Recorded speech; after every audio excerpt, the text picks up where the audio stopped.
senior military leaders say women should be required to register for the draft. Restrictions that barred women from combat jobs were lifted by the Defense Department last year, and the Marine Corps Commandant General Robert Neller told a Senate hearing on women in combat that, quote, every American who's physically qualified should register for the draft. Army Chief of Staff General Mark Milley agreed. The acting Secretary of the Army told the hearing the matter should be put to a national debate. It is something that goes to maybe very old beliefs and strongly held beliefs that people have about women in combat. The idea of a draft really, I think, touches an emotional core. And Matt, on the surface, you say if women are going to be in all combat jobs, why wouldn't they register for the draft? You know, honestly, if we're talking about equality within the military, this makes sense to me.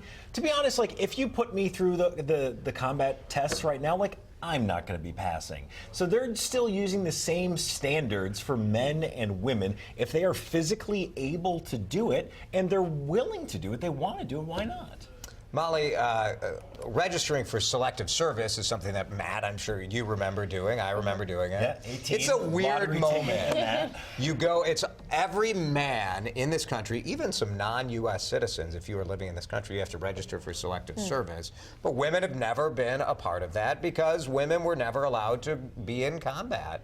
Now that they're allowed, why wouldn't? I don't see why not. As long as there's equal opportunity for advancement, placement. I don't see why not. Although the idea of a draft being so everyone is saying the right thing here, unlikely. but let's dig down into this. Picture a draft happening. Yep.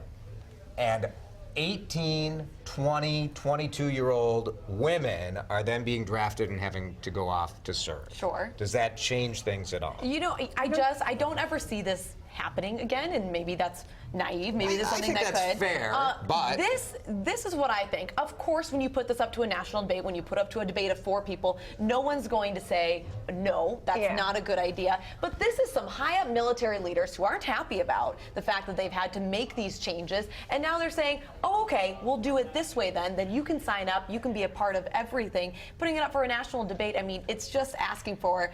It's just a little bit of controversy that they're trying to create. Yeah. They're like, okay, this is our boys' club. Stay out. If you really want this, are you sure? Like, it feels a little bit like that. I don't know. It really doesn't bug me. Like, you talk about 18, 19, 20-year-old women. 18, 19, 20-year-old guys. Like, when I was that age, the idea of being drafted into the service, like, I would not have been prepared for that. Right. And I see no reason to think why a woman would be less prepared than I would be. Well, I think there are some people out there who say the idea of the draft is more important not because of wartime, but the fact that the only people signing up, not the only people, but the majority of people signing up to fight are poorer people who are doing it. And so if you're going to have a truly fair system in this country, maybe a draft is something that should be required. You look at a country like Israel where every citizen is required to have that military service. It's interesting. It's interesting.